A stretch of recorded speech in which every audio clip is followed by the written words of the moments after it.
righty, welcome to the show. Welcome to the show. Once again, it's your pal Soli, and I am here to discuss with Bulletproof Action, Chris Kacvinsky, on the career of the otherwise unstoppable Carl Weathers, former college footballer turned actor.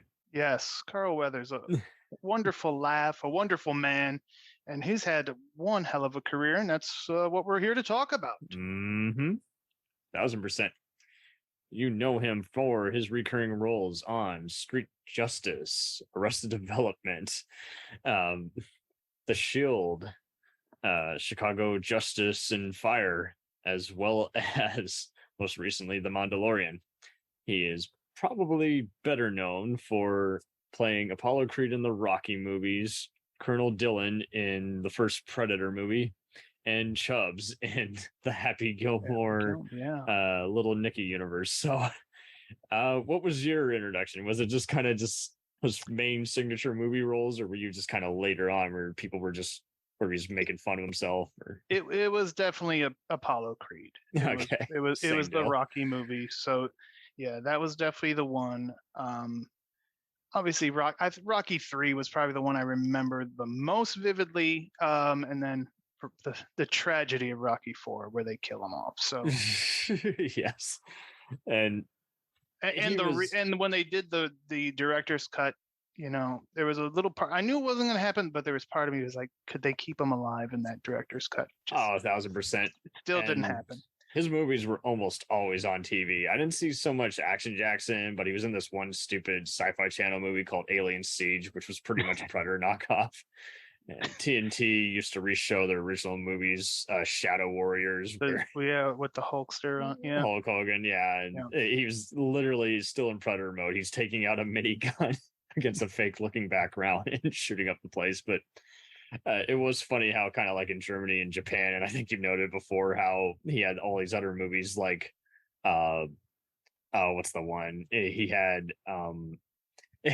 he had this TV movie with Billy D. Williams called Dangerous Passion, as well as Hurricane Smith. And overseas, they were like marketed as like Action Jackson sequels. And it's like, no, but okay. No, not at all. Yeah, I've seen both of those in the past year. And Hurricane Smith's not too bad.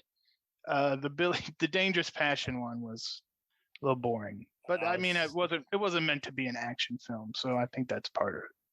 I think he's good in Friday Foster. I never really cared for Bucktown, but it was wild how he was like briefly in Blaxploitation films, and then but you know what? The one thing I like about Bucktown, and it set the tone for his whole career, is the names. He has awesome character names more often. Hambone, Hambone is a pretty freaking awesome name.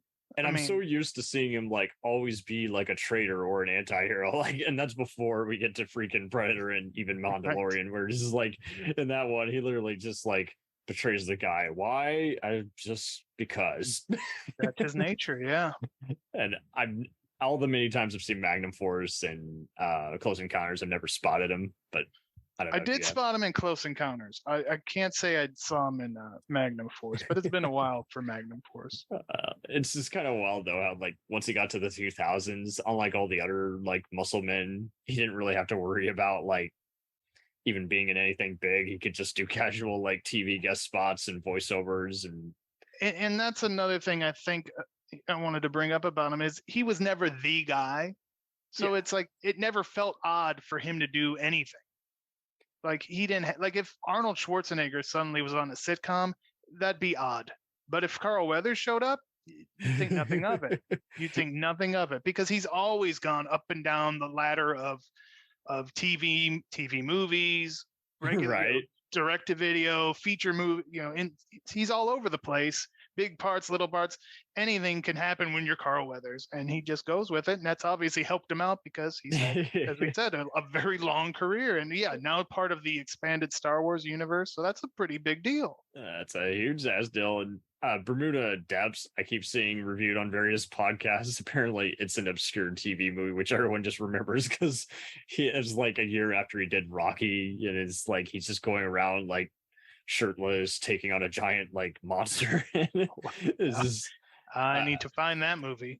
But in the internet days, kind of like many of the other like various B movie stars, all the Michael Ironsides, Lance Henriksen's, Tony Todd's, and even the other has-beens that keep finding work like Lou Diamond Phillips and Ron Perlman. Like, he was very easy to find a lot of his movies on a easy to, watch DVD, semi-tough. I know is like a movie favorite because it's a Burt Reynolds, Chris Christopherson joint, and he's just one of the supporting ones. But even ever since I was 12, like AMC and even the military channel would just show Force 10 from Navarone just nonstop.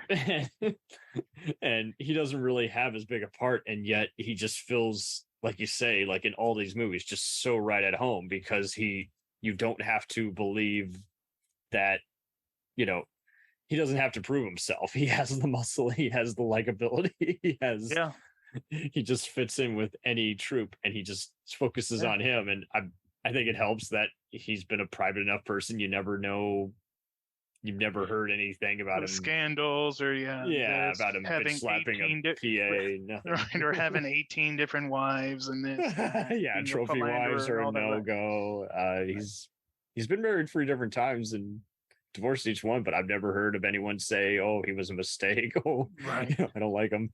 And it's just kind of cool to know that he's also just occasionally like produced and directed some stuff. And he did. I think he's directed a Mandalorian. He did an episode, 18 Wheels of Justice. He did Silk Stockings, one of my all-time favorites. Oh, I loved it. USA Network classic. I recall it was like a Spike TV thing. I never saw the ads, but I just always heard it was like literally kind of an underground hit. And TV spot wise, the Psych episode is hysterical that he's in, because you've seen it. Psych was one of my favorites. Absolute one of my favorite. Again, USA Network has been with me from my earliest cable days to now. So being a big WWE fan helps too, because that's pretty much been their home more often than not. When it wasn't them showing reruns of Dick Wolf shows, and it's cool to know he was part of that universe. I always wanted to see Street Justice because it had him and Dudikoff. I have Tour of Duty. Not Dudikoff, Brian Genesee. Brian Janice. Yes, sorry. And so Cobra. Not to be confused with the slow movies. That's what Cobra is the Dudikoff. And those TV sets are like very high priced, but unfortunately some of them are on streaming. It's kind of wild because when he's on Chicago Justice, even though he plays the main state attorney, it's just awesome because he gets to like talk about Vietnam stories. And again, he's in a lot of key crossovers with Chicago PD, Justice, and SVU. So he's just awesome, like in that role, because it's like he gets to hold his own and give an awesome speech to where he might as well have gut punched you. I'm like, I believe you, Carl. And he's not just the typical "I want justice," because the title begs it. He's more like just play it soft and let them show their hand. And it's just awesome that they wrote that character that way, because like you say, all his other roles, it's him. It's what you would believe coming out of his mouth.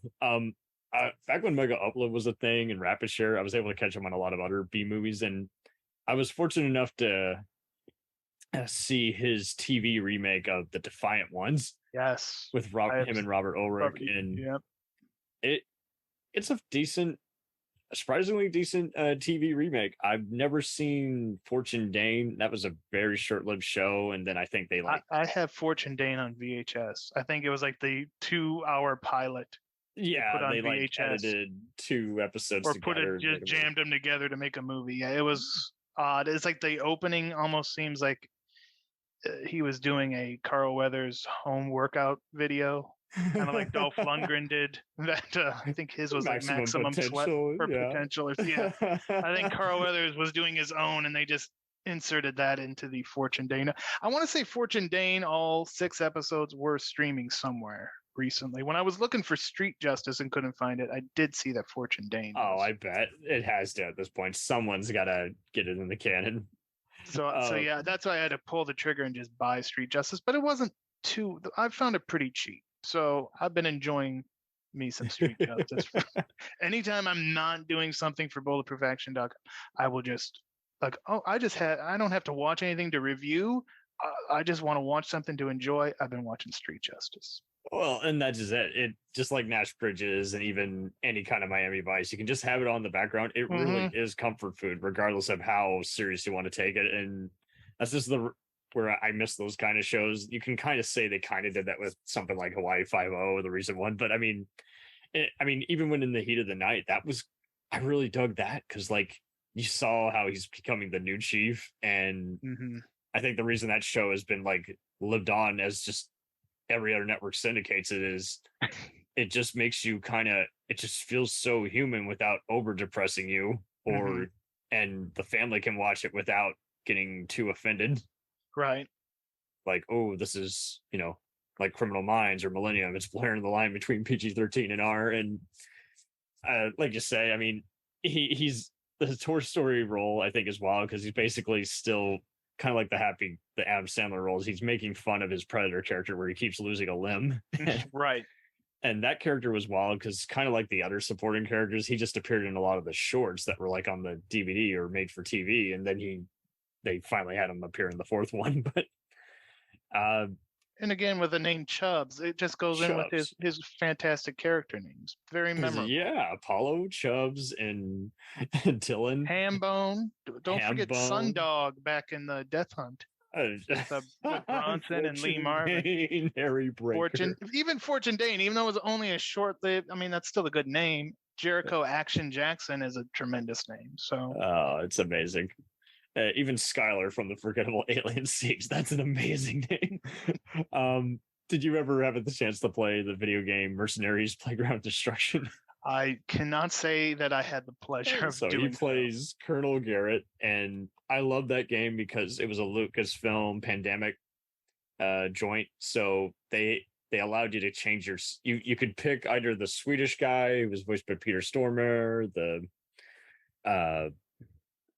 who was the other gal? You could pick the MI6 gal who's like a Chinese British agent, and I always played as Chris Jacobs, who was voiced by Phil Lamar. He was like a Delta Force guy, but he has like the snappiness of like a Wesley Snipes type character. But Carl Weathers was hysterical because he's like the main American contact you get. And the video game is awesome because it was kind of it predates Just Cause, but it was very much following like a teen appropriate level of Grand Theft Auto, where so you could go around, betraying various military factions and fight war and like between the North and South Korea area. And it was just a lot of fun. You could hijack tanks, and they, much like Grand Theft Auto, you would drown in the water, but they fixed it in the second game. But Carl Weathers was just awesome because like he has kind of a few different Easter eggs, kind of like Predator. Like there's just a few lines and everything, and it was just kind of cool to know because like even at that point, I had just seen Apollo Creed character in the Rocky movies, so I was just like, oh yeah, that guy, yeah. And he was just awesome because like after you see his level, basically from that point on, they sneak in even more like movie Easter eggs. And again, this was years before the Expendables were doing that, but like it was awesome because like you had all kinds of levels. Like you even had one where you had to kind of like speed. You had to be on a bus and you couldn't drop below 50 miles an hour or you'd lose the game. The mission. and I'm glad you brought up the Expendables because why hasn't he been in any of those movies? I think Stallone did say like back in the IMDb message boards that he was, before he was calling Bruce Willis greedy, he kind of dubbed him as asking for too much. And then it sounded like he wanted a flashback, like in one of the Rocky movies or some shit like that. I'm just like, that doesn't make sense. He's already passed away. I think he won. Yeah, I definitely remember maybe for Creed. Maybe it was what it was like he wanted to be in Creed. Yeah. Or it could have been. Yeah, could have been that. But either way, yeah. I mean, I don't know if they're not on hot turf, but I mean, when I saw him on The Shield, I don't know if you ever saw that show. It was cool seeing him basically be the main character's mentor that every once in a while, like he's only in like literally 2 episodes, but he sticks with you because the characters often mention him. He's the main character's mentor. And ironically, he's always asking him to help him out with a few dirty things. Which ironically the main character who does all kinds of dirty stuff has a problem with, which is interesting, seeing 2 dirty people who consider each other going too far. But that was around the same time he was playing himself, a fictional version of himself on Arrested Development. He had like a thing for snakes or some shit, and it was just so funny how he kind of, unlike other characters, like I think he, like you say, he just is so pleasant in any kind of role that you just go along with whatever he's doing, and it's not like, say, like Pacino or De Niro, where sometimes they can make fun of themselves and sometimes it just backfires. You're like, that was just bad. That was a very bad SNL skit, Yeah. extended to 2 hours. I remember watching the Toy Story of Terror just because he played Combat Carl. Or he voiced Combat Carl. He literally is a highlight. The thing is just easygoing, but like he's just awesome in it because like he just reminds everyone that you should be laughing. I haven't seen the regular show, but apparently he does some various cartoon voiceovers on that. And other than that one, Asylum, American Warships, I don't think he's really embarrassed himself much. No, again, I'm interested in seeing him as President Weathers, though, in Sheriff Tom versus the Zombies, because I'd vote for Carl Weathers as president. I know that I would do that it. much. He apparently played Briggs recently in Mortal Kombat 10. Like he used his likeness and everything. There you go. Yeah, but yeah, he's a man who does not know how to stop working. That's for sure. Yeah, I think everyone just truly likes him, and like you say, he doesn't come off as unapproachable or unpleasant. Unless you're Stallone, apparently. I guess unless you're Stallone and don't give him his due. But yeah, being a professional football guy and in college, and then actually being a professional is like that's something. But yeah, his dad was a day laborer, so I can only imagine he had a lot of that same mentality, is like, put in your time, don't waste anyone else, and be proud of what you do. Right.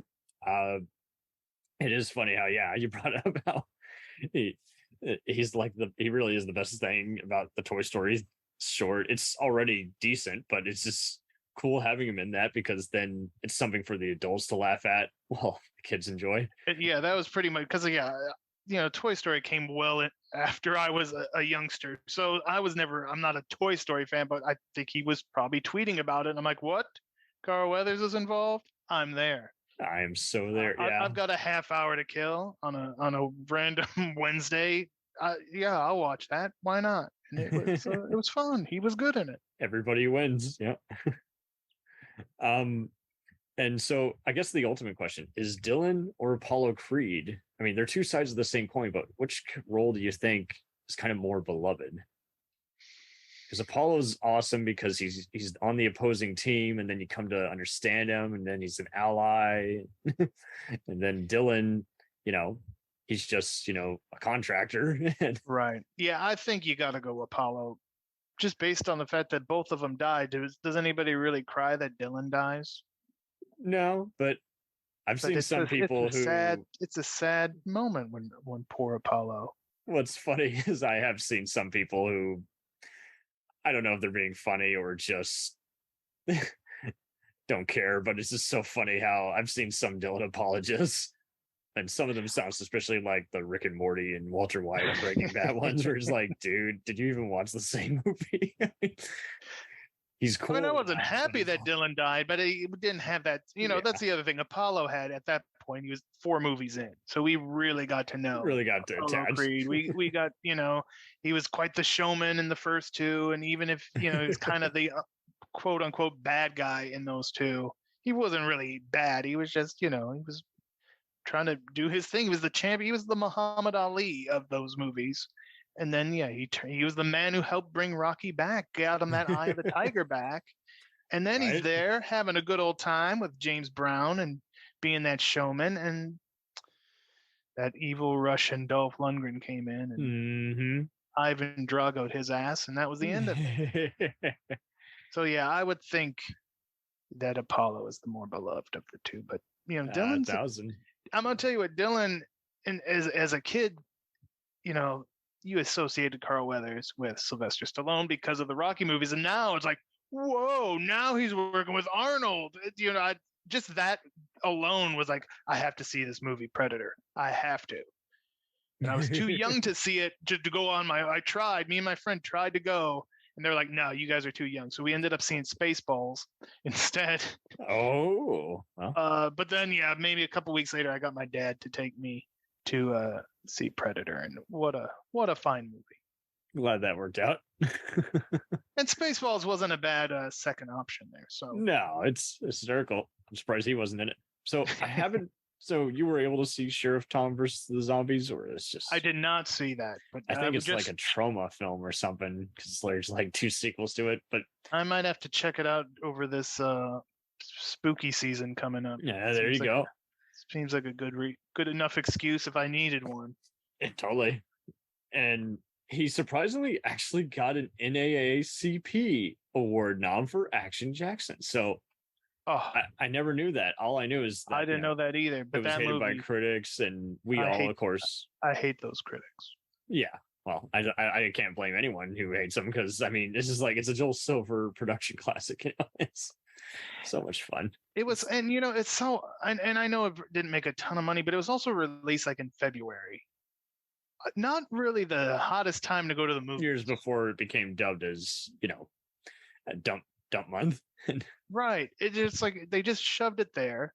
So it's like I was almost set up to fail, at least box office wise. But I love that movie. I just watched it not too long ago. It launched Craig L. Baxley's career. He did all other kinds of cult movies and some awesome miniseries. And it's kind of fun because it's also a who's who of Lethal Weapon and Predator. You got Sonny Landham, as Mr. Quigg. You got Robert Davi, Special Agent Johnson, and then you got again just all these, Bill Duke as the captain, and a subdued captain, Bill Duke turning that stereotype on its ear. 1,000, and who cannot forget when Al Leon gets shotgunned at the freaking Al Leon. Don't forget Vanity, the late great Vanity. Vanity, Mary Ellen Trainor. What a wonderful. And Sharon Stone.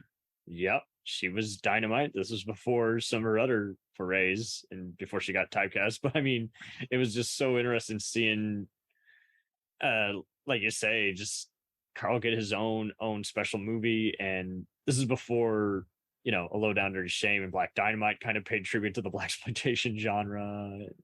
Undercover Brother, and I can't forget about Death Hunt. Now, I have yet to re-see that one. I kind of recall that one being a little slower, but I know it's kind of a cult favorite because it's Lee Marvin versus Charles Bronson. He's one of the deputies. Yes, and he sleeps with a buffalo woman, as he calls her. Oh. And I believe he says, any of you want a piece of this buffalo woman? It's probably the line of the movie. But yeah, he's in there. You got to keep warm up in the Yukon. It's cold up in Canada. So yeah, he's up there. Andrew Stevens is one of them, as deputy, or Montes as well. So it's a good one. It's been a while since I've seen that one too, but yeah, again, the name Sundog, perfect. Right. Again, like I say, it must be in his contract. Give me a quirky name that only I can own. Right. It's not like, who do you play in this movie? Bob. Oh, that's interesting. No, it's never Bob. It's Sundog. It's Apollo. It's Jericho. So I have. Okay, well, apparently I have seen The Four Deuces years ago. It's like a gangster spoof comedy. I apparently didn't rate it too high. I guess I must have found it boring, but it has Jack Palance in him, and he plays a taxi cab driver. All right, that one's not one I have seen. Oh, wacky. But yeah, I mean, like you say, pretty accessible resume. Anyone who wants to see before he started, he has guest appearances on $6 Million Man, Kung Fu, and Starsky and Hutch. Yeah, have probably seen the Kung Fu episode, but I definitely have not seen the. I'm trying to think if I remember him from Good Times, because they replay Good Times. Apparently, yeah, he's in. But I don't remember. I don't remember that episode. He's in the nude episode, plays Calvin Brooks. But yeah, I don't know. I haven't seen the recent Magnum PI. I couldn't get into that, guys. Sorry. No, did not watch the new Magnum. Yeah, and I think the problem is everyone was acting like I had this pre-prejudice. I'm like, no, I get that it's going for that same kind of mindless thing as the new MacGyver, which I think is okay, but kind of not worthy of the name. But I like the new Hawaii Five-0 just because the stunts are dynamite and it's kind of like martial law, but same people, believe it or not, working on it. But that would make sense. Yeah. And this one is like, it didn't matter what it was trying to be. I just thought the story, it's like the main crime fighting and cast and acting was fine. It's just the main spy subplot kind of took me out of it. I'm like, okay, this is feeling too much like Fast and Furious and James Bond on steroids. Slow down. It'd be like if you mixed a Triple X movie with a Born Identity movie. It's just too much tone to have to go back and forth. That gets in the way of all of what you otherwise might enjoy. And I was just like, it doesn't matter what it's trying to be. I'm just kind of I'm zoning out here. I'm sorry. Yeah. But yeah, he's apparently on the TV show Colony, which was on USA for 3 years, and I unfortunately missed. But missed that one too. Yeah, so plenty to jump in at any time, and like you say, even though his TV shows are kind of short-lived, they're all readily available for the most part. And yeah, I'm actually surprised that Street Justice didn't immediately start streaming as soon as I spent the money to buy the DVDs, because that's usually how it goes. You're right. That just as you find a loop in the price to where you can finally buy it or find it at a thrift store, it comes on Amazon or Tubi, and you're like, you bastards. Yeah. You're watching my bank account, aren't you? But yeah, like you say, I mean, it's just such a chill dude. Like, I forgot that he was also in some of those Old Spice NASCAR ads briefly, but I missed those. But I think I did see. So he was during the final season of ER. He was the dad of an injured boxer. I see what they did there. Nice. I will have to watch that episode. But yeah, no, like you say, he's just, everyone's kind of seen him, and his movies are popular enough to where your parents or uncles should have already shown them to you. Right. Yeah, even if you're not an old timer like myself, you probably been shown a Rocky movie. If you're any kind of action fan or just movie fan, I mean, Rocky appeals across the board. That's just it. It broke the mold on how it changed how sports movies were made. Because for the longest time, it was kind of like, other than like The Longest Yard, there weren't too many that like, hit on how it could apply to anybody. An ex-con, a loser trying to make a name for himself, and it revitalized that whole thing. And again, it's the reason Dolph Lundgren was known, and then just so many of the other guys associated with. I mean, even freaking Michael Dorn from Worf from Star Trek. He's one of Apollo Creed's bodyguards. He's just featured extra in every scene. So I mean, everybody got their start on the first 4 movies, and it's cool to know that I don't know if it's just that he's just too cool for school, or that he was able to kind of do a lot of characters similar to that, or Predator, or what, but he just suits whatever he's been asked to portray, and you don't feel like he's like too dry or too muscly, or too much of a badass to where there's no suspense. He kind of is just able to just kind of be just naturally dramatic without over dramatic or over the top.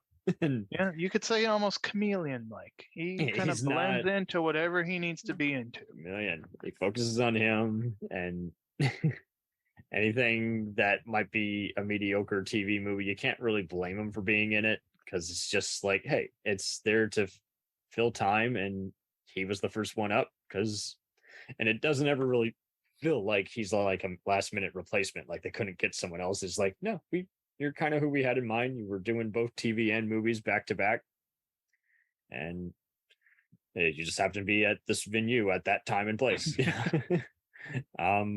And there's still some I still need to see Dangerous Passion. I haven't been able to see it, and I hear it's not great, but I will see it because, again, he's one of the action greats. So exactly. That's the reason I sought it out. And yeah. Did you think it was okay, or was it just kind of meh? It's listed as an action crime on IMDb, but it certainly, the action is seriously lacking. It's like a it's mystery more movie. it's more of a like a almost, I don't want to say like a, it's more of a thriller, I would think. That's probably a safer way to describe it, because he kind of gets involved with Billy D's wife, and it's all, And it makes sense why he was part of it. John Davis, a Predator and the Shaft movies, and produced it. So of course. Hurricane Smith is kind of fun because, like, my pal Erica, who's Andrew Devoff's social media coordinator, she's seen it some of this one a lot because she's a big fan of the main bad guy in it, Hergen Prochnow, from Dallas Booed and Beverly Hills Cop 2. And it's kind of wild how this one kind of starts off slow and then it kind of goes into Action Jackson Commando territory. He just racks up the body count. Yeah, that was one I wanted to see for years and years and years, and then it popped up on Tubi, and I was like, yes, here we go, finally. It's kind of okay that the plot doesn't break any barriers, because you're just like, yeah, I'm kind of just here for the star to kind of just take me on the ride. Exactly. It doesn't really matter if it doesn't. It's kind of like some of those other goofier movies like Renegades or 50-50 with Peter Weller. Right. And even the cover, you could see like why some places were trying to pass this off as Action Jackson 2, but kind of has a very similar cover to him in Vanity. Not as formally attired as they are on the Action Jackson cover. Surprisingly, Action Jackson and even Hurricane Smith, I didn't really see too much at Blockbusters, but I would see them a lot, like listed at like individual like libraries or something. So I remember, I think we had whatever, we either at HBO or Showtime, whenever Action Jackson hit like premium cable, we had that channel when I was growing up, and I remember taping Action Jackson off of that and probably wearing out that tape just of the scene with the car. Well deserved. Oh man, that's awesome. Definitely one that and I think if Action Jackson even would have been made maybe 5 years later, there would have at least been a direct-to-video sequel of it, if not a theatrical release. They passed on it. I think it's just Sony cock-blocked it. They were working with Laura Moore, and then they sold their library to Warner Brothers. And Warner Brothers just put it on the shelf. Right. It's just because you think of so many movies that have had sequels, and but I still got to applaud him. He was already on the TV circuit before being a brief movie guy in the early 70s to throughout the 80s, and he was able to do these back to back with literally, again, 5 different TV shows. So I think that's just it. He got comfy, and he just always did a hell of a job, and people thought he was a decent dramatic actor. And again, we love Apollo. We like the movie Predator. Yeah. I see there's also this TV movie Breaker, which says it was another failed TV pilot. So that one didn't even get a couple episodes. I was listening to Annie Richter's podcast, and I know Paquette Brewster, who you might know from Community and Criminal Minds, said that a lot of the times, she had the misfortune of being on a few failed pilots, some which were kind of cult items at the convention. One that was like a Star Trek spoof years before the Orville, and she noted that a lot of the times producers would be smack talk behind everyone's back and act like, oh, you killed it, you're the reason it didn't make it to air. So I wouldn't be surprised if he had his share of that, where it's like, okay, keep talking smack, I'll still be around. Yeah, and he has. He's you already gave me 5 different pilots, so clearly you want me on your TV screen somewhere. Yeah, they kept trying it. So he really hit the stride, I think. Yeah, once he got on Tour of Duty, then Street Justice, then In the Heat of the Night. That was probably Tour of Duty is TV wild because it's like that allows him again to kind of be the military guy without just being a knockoff of his beloved. Well, I don't know if beloved, but just his popular Predator character. Because in that time, he is he's kind of just being a guy who just gives a lot of tactical stuff as well as advice. And I think that's just it. I think everyone's like, hey, the dude is an athlete in an acting form. He is literally he is coaching you. It's just helping you out. But I haven't seen the Sasquatch Gang. I think I saw part of the comebacks, and that was kind of a man sports spoof. Neither of those for me at this point in my life, at least. But I'm willing, again, if I happen upon, with all the various streaming services, if I happen upon a Carl Weathers movie like Hurricane Smith, I will sit and watch it. Well, I'm sure happily. Happily. A lot of his movies could totally appear in like a Mill Creek DVD one of Blu-ray cut. Yes. But fortunately, he hasn't really had to have that opportunity. He's mainly just like, again, just two giant franchises, and then, well, free at this point if you count voiceovers, and then a bunch of TV and recurring roles. And I do think Heat of the Night definitely helped him out, because again, he really complimented that ensemble. You're the new up and coming sheriff, and everyone trusts you. Yeah, and that makes him somebody for that's probably what your grandparents were watching back in the day. Oh wow, I wish I could ask him now. I wouldn't doubt it. Those are the types.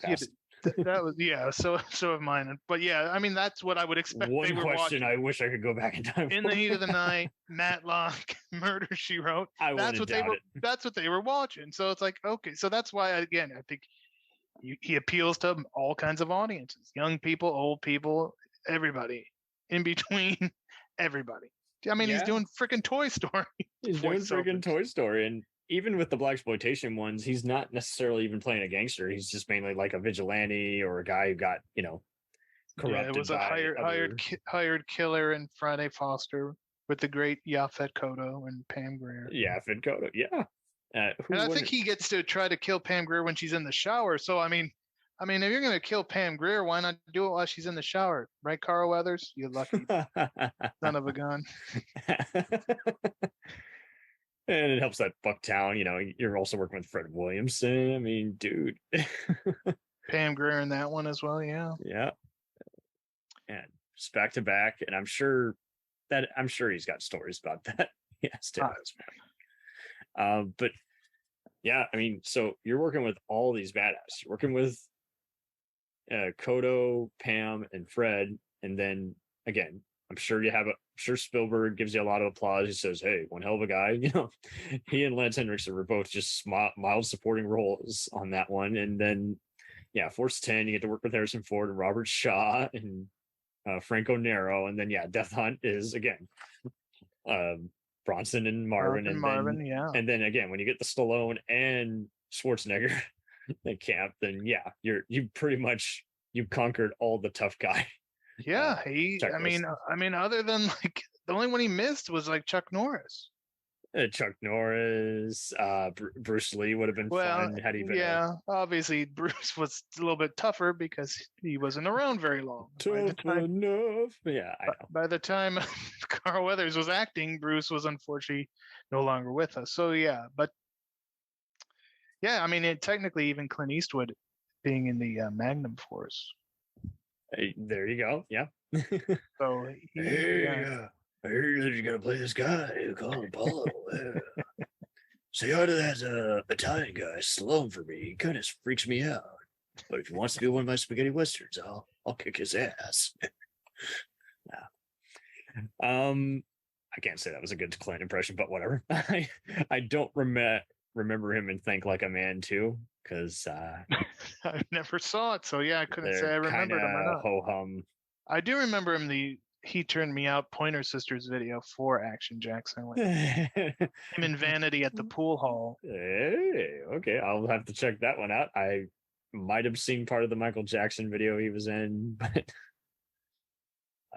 he apparently appeared on the NFL's pre-draft coverage during the 2017. So why not? That's pretty awesome. But that's kind of cool. He was a former Raider, so maybe he was there to give his thoughts on. Yeah, but that is cool, because there's so many other people who will kind of come on MLB or ESPN. You're like, why are they here? Like I've seen all kinds of celebrities that would appear on like NBC or Fox half hour, and I was like, literally you gave me a nothing interview. Were they just like the first celebrity you saw at this event and you called them up? And half of their answers was, and then you cut to commercial for time. So that was a waste of network space, if you ask me. But I'm sure that was cool because there's so many other people. It's like they were in sports, but not long enough to really observe enough about it. Or again, they're like Nicholson, where they're at every basketball or football game. So it's like, well, okay. And again, I think Carl Weathers obviously had such a long acting career. People are almost shocked to know he was in football. Yeah, because he's been around acting for so long. It's like, when did he even have time to be a football player? And he doesn't look. I mean, he's obviously old, but he looks great. I mean, he's not aging. Yeah, he's aging well, gracefully. He really is. I'm sure he just realized he didn't have time to slack on the fitness. It's like, because that's kind of that's for both football and for acting. You want to look your best, and yeah, that I was gonna say that probably helped having that football background, because that's probably been part of it's his routine. Like, he's always worked out. And he's always, like you said, shape. chameleon. So he's an all-out adapter. Apparently, he also studied boxing, gymnastics, judo, soccer, and wrestling. So that was St. Augustine Private High School.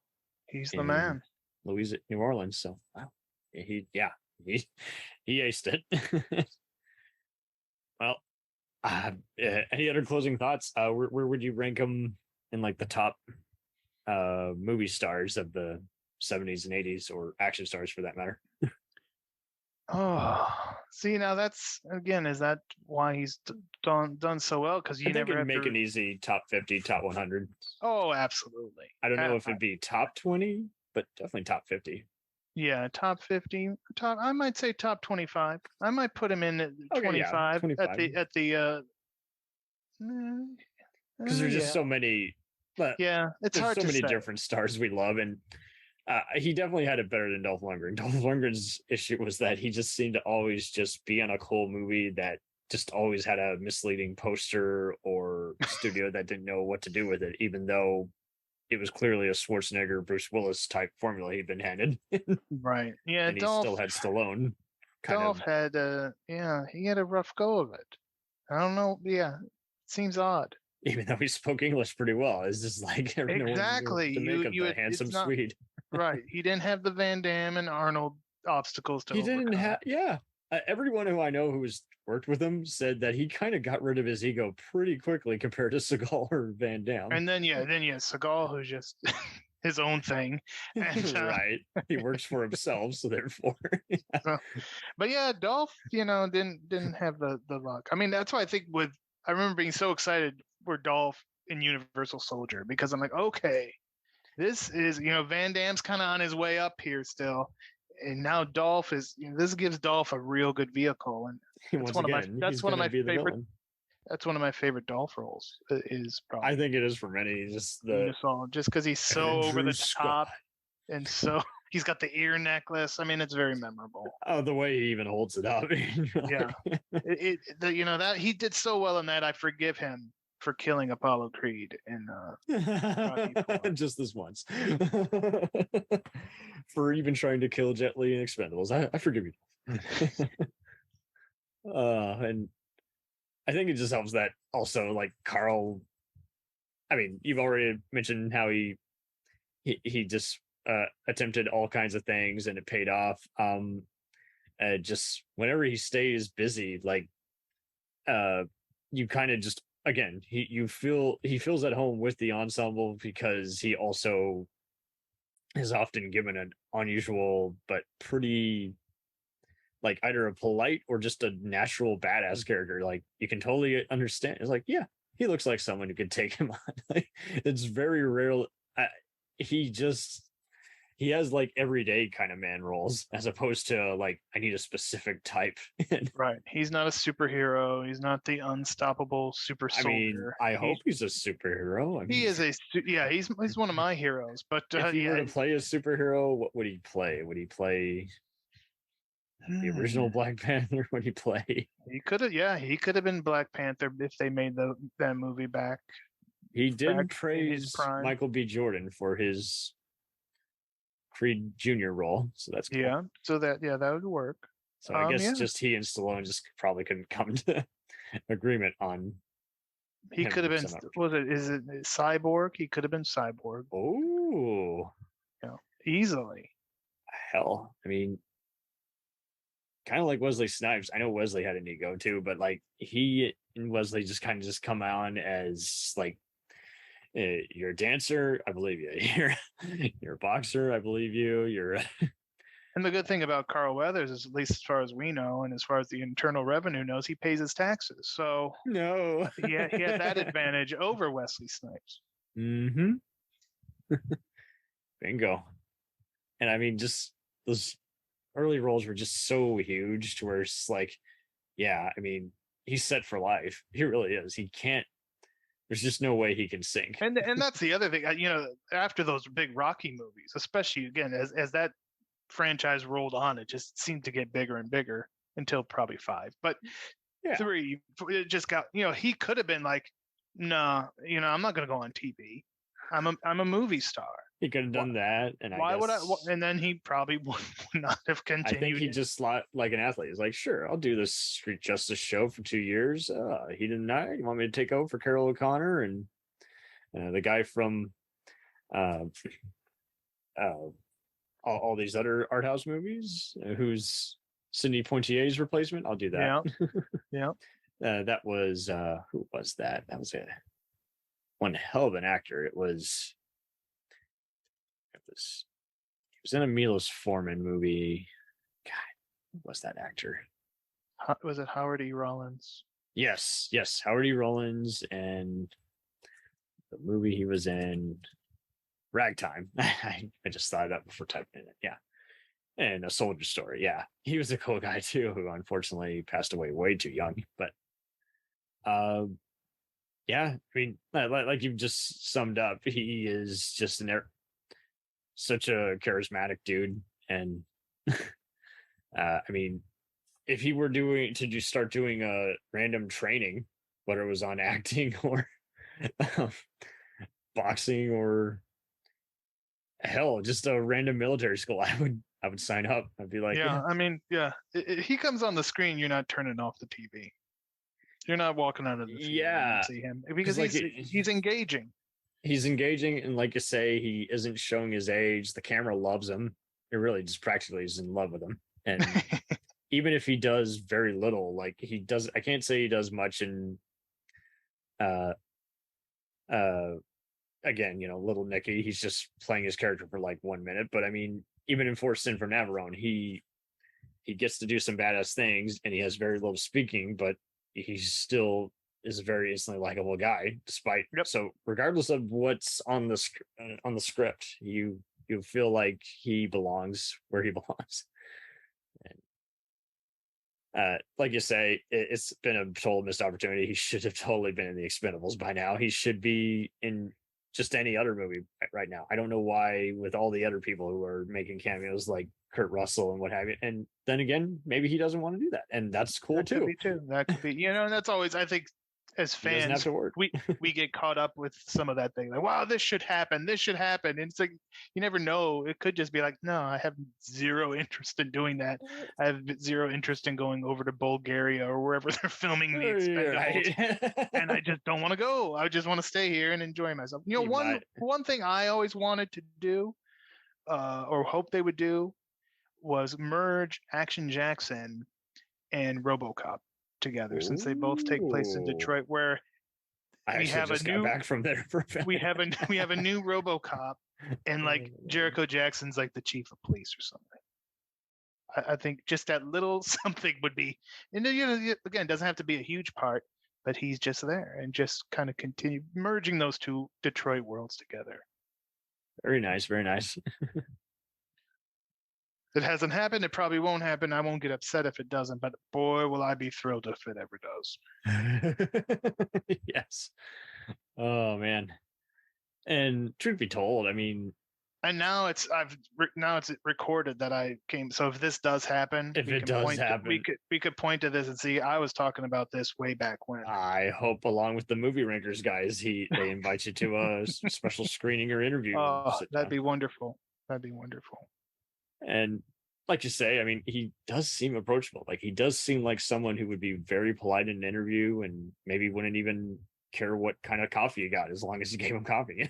Yeah, he's one of those ones. Like if I would, I don't go to too many like the conventions or anything. But because I look and there's never anybody that really jumps out at me. Like some would be like, yeah, it'd be cool to meet him or her. But I mean, if it was Carl Weathers, it'd be no doubt about it. But he doesn't seem to do those types. Yeah, I'd risk COVID and go see him.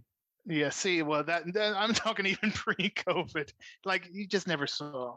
I know that the Fright Night cast did something in like Pennsylvania, and that one really was pretty close, but I didn't make the trek. So, but Carl Weathers, if it was anywhere in driving distance, I'd probably go meet him because he's been in so many things I love. I mean, and he continues to make things, so he can continue to entertain me for years to come. I absolutely, like he could be gone for like the next 20 years, like retired, and I've got stuff to catch up on, or just stuff to rewatch. I wonder, it would be cool if he was just like a judge at like some Musclemania type thing. Like I would tune into any kind of otherwise lame reality show if I saw him like being an entertainment judge, because he just seems like someone who's just grateful for anything, lived life with no regrets. Like he just seems and just feels that way. I don't have anything to just, and again, it's just a total rarity because there's often just like someone else, anyone else has often just had just like a rough go of it, like bitter divorce or just got burned out. Went on a bend. It was like on cocaine or something for, and because it's the thing, he was in that cocaine era. Mm-hmm. He was in the 80s. He was a big star in the 80s. He could have easily got hooked on something or done something crazy or you never hear about that. He seems to be a genuine, wonderderful human being.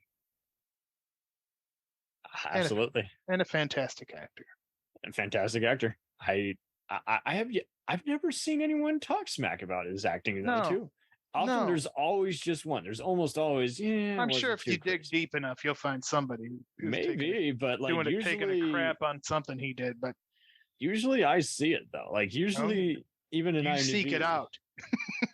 You're looking for trouble, or I find you're looking for trouble. I think there used to be all kinds of like people who would just like, I mean, often it's got to be someone like who's high profile, and you got to wait for the comments before you can actually to tell if it's okay. You're just jealous of them because they're famous, or you heard something.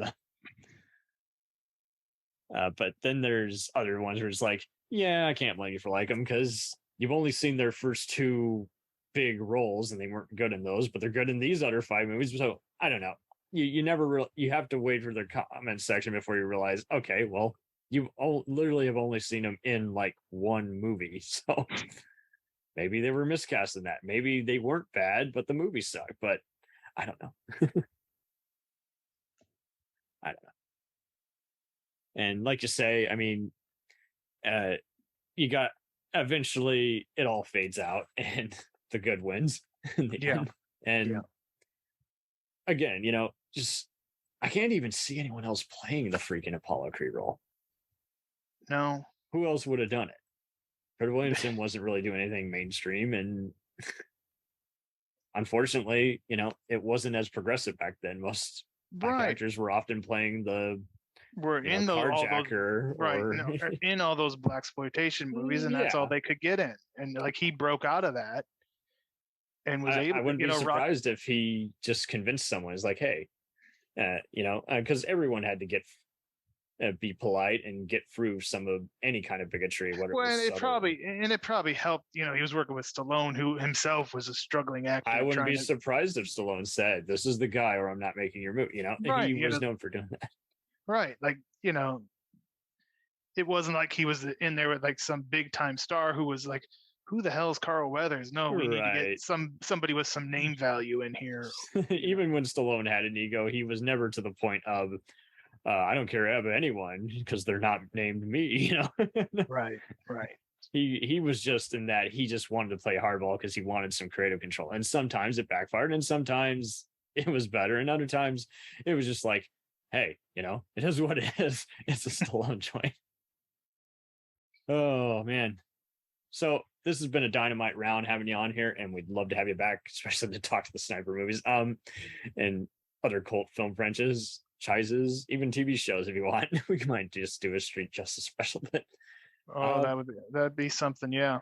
Definitely would love to come back. I'm sure we could work that out down the road here when our schedules all match up and technology isn't causing us headaches. This was fine. We just had to wait it out, man. This was a crazy beginning of the year. So what are you reviewing next on Bulletproof Action? Well, as we're recording this, Section 8 comes out later this week, so I'll have that review. Yeah, AMC Plus has got it. I'll be covering that. So that's got Ryan Quanten, Scott Adkins, Dolph Lundgren, Dermot Mulroney. It's an all-star cast, and it was a good movie. I'll give you a spoiler. I enjoyed it, but you can read my review over at bulletproofaction.com. So many people, why do you think it is? They think they can't make a good movie in 2 weeks. I've seen so many that were filmed for almost that amount of time. It's like, if you got a big budget and you're working overtime, you can. Right. If you know your lines. And that's the thing, like, you know, especially like, you know, Dolph and Scott Adkins are in it. They're not in it.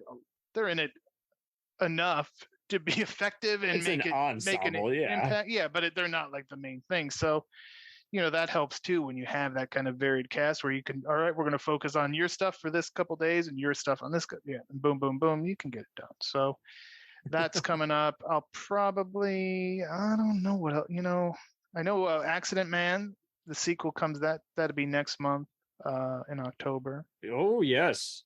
So that's another one that I had the pleasure of screening early. So I will be covering that. I'm glad that you get those opportunities because there's so many other sites where they don't get a screener unless they ask really, really nicely.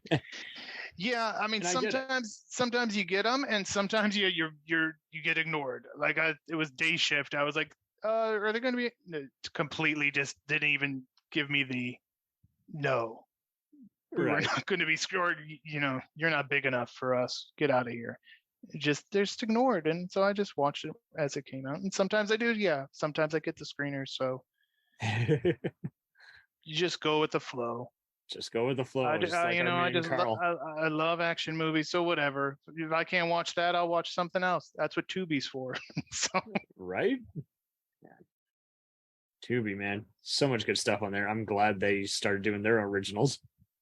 Yeah, they did the what was that, Dead Zone zombie movie? I didn't. Oh yeah. That's right. I know that one's out. Chad Michael Collins, who's in the Sniper sequels, as you were mentioning, Sniper earlier. So yeah, he seems to be a very good guy as well. He's very interactive and he's been in a lot of video games. So again, he's another guy. Is like that's the way to go. Just do all kinds of. Just multi things, you know, do a video game where you're like doing motion capture and a voice, do a car commercial, and then go back and try and get a supporting role in. I mean, yeah, and I think maybe a lot of, and that's the other thing. I think TV just has changed. Video games are seen, and you know, it's not like the 80s. It wasn't like you couldn't be in Pac-Man in 1982. Okay, that wasn't happening. But nowadays, you can be in these things, and it's more acceptable, and that's why you're getting more talent involved, and right, you know, and you pretty much know where you stand and what kind of movies you're going to watch before you even, you know, press play. So there's no, and just I think everyone's just getting tired of occasional toxicity to where everyone's just like, hey, you know, eventually the negativity is going to fade out. Eventually everyone's going to stop going to that blog if all they're doing is just ranting or talking shit. Right. And you guys do good at just also like breaking down, like what's the best one-liner, is the body count worthwhile, is the action good? It might be a good movie, but is the action good? Right. You know, and that's always been my thing, is kind of like hit the highlights, because I could tell you this is the greatest movie of all time, and you're going to be like, you're insane. But if I just tell you some of the fun stuff that I enjoyed about it, well, hopefully you are amused by that at least. I try to keep things light because it's freaking action movies. It's not life or death here, people. I hope it's not life and death. Otherwise, just have some fun. It's supposed to be an escape from all the crap of the everyday. So that's that's what we hope to do, and at least I've always been my goal with the website. And having done this podcast for 3 years, I think a lot of people are also wanting to get on there too. Is like, yeah, we can do collaborations. Doesn't have to be this year. We can do it, next year. We can be, we can be patient. Yeah. And somebody's just like, oh, let's do it now. I'm like, I don't have time. Maybe in a month. We're especially if you're covering evergreen topics like the career of Carl Weathers. I mean, we could have talked about this 6 months ago. We could talk about it 6 months from now. Oh, totally. It's still going to be awesome. I mean, it's not like it's a dated type thing. Yeah, it's not like oh, we missed it. We missed our window. No reason to talk about it now. So. Oh, totally. And the last thing anyone wants is to just have to cram in too many movies, not get time to actually enjoy them, and then be like overwhelmed, like, oh, I didn't take enough notes. Because I will see others is like they'll watch the movie 2 to 3 times. I'm like, I wish I had that. Right. I gotta go feed the dog. I gotta mow the lawn, and then I gotta come here and record, and then edit in the next hour after dinner. Yes. Don't overwhelm yourself to where that is one thing. Now this is work. Oh, and I've been there before where I will take notes on a movie, but then I don't get to write about it right away. Then I go back and look at the notes. I'm like, I cannot read anything. It doesn't make sense. None of this makes sense. So then I'm like I kind of remember stuff. So it's like I'll throw the movie on again while I'm typing up my review, and it's like, and then it starts it'll jog my memory some, but it's like, what was I writing? Was it dark? Was I upside down? How did I even write It's even funnier when then you watch it again, you're like, man, I must have enjoyed myself too much. I wasn't on anything, and yet I really don't like it. It's clearly a 2 a.m. movie because it's not enjoyable while watching it during the daytime. Yeah, now that I'm awake and cognizant of what I'm doing, this movie is not that great. So, yeah. Okay, well, man. We went to town here, and I hope you stay safe out there, and have some uneventful events at your local theater. If you're still going to the movies. I will go. Yeah, I do go to the movies once in a while. It's been a minute. The last time I was there was like at someone's birthday party, but there you go. Doing the theater rental gimmick. Yeah, I think theaters will let you probably rent them. They just want money at this point. Yeah, they're already re-releasing stuff now. So, the pandemic really did a number on their whole business model. So, come here, rent. We don't care if there's 3 of you here. Just sit here and watch something on our giant screen. Right. All right. Something that doesn't interrupt your flow. Oh, man. We'll return after these messages. Do you ever find yourself thinking about who would win in a fight between Goku and Superman? Hi, I'm James Gavsey, and on the Who Would Win show, me and my co-host Ray ignore anything important happening in the outside world and debate fictional battles between characters from comics, movies, and video games. We got a new show every week, and almost always am I the winner. Yeah, not true, Ray. In the past, we've discussed such matches as Captain America versus Darth Vader, Solid Snake versus the Iron Giant, classic matchups like RoboCop versus Terminator, and even the Muppets versus Sesame Street. That one was crazy. So if you're a fan of geek culture and love a spirited debate, check out the Who Would Win show wherever you get your podcasts, or check us out at whowouldwinshow.com.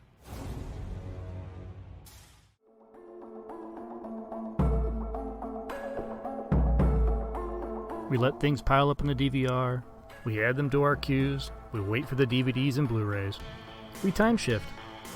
The Time Shifters Podcast. Sci-fi, horror, fantasy, superheroes, comedy, action, film, television, maybe some not-so-current events.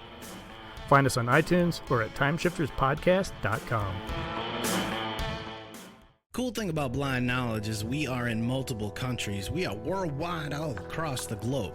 We are in the US, we are in the UK, we are in Canada, Germany, India, Japan. We're in Australia, y'all. BlindKnowledge.com. Now back to the feature presentation. Dragon Ball Z, One Piece, Naruto, all things that we love, all manga that were originally published in the legendary magazine Weekly Shonen Jump. But not every series can run for 300 chapters and have a hit anime. This is David. This is Jordan. We're the hosts of Shonen Flop. Each episode we look at manga that ran in Jump that didn't quite make it. We discuss what it did wrong, what it did right, how the series could have turned itself around, and ultimately, was it a flop or not? We're on all your favorite podcast apps, and you can find us at shonenflop.com. Keep on flopping, floppers.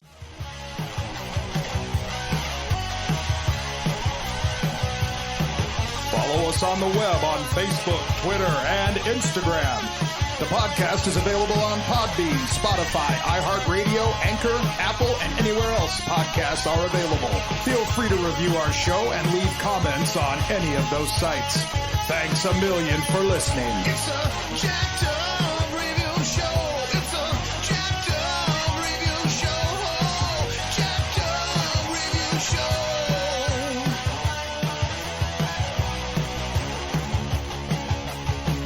It's a jacked up review show.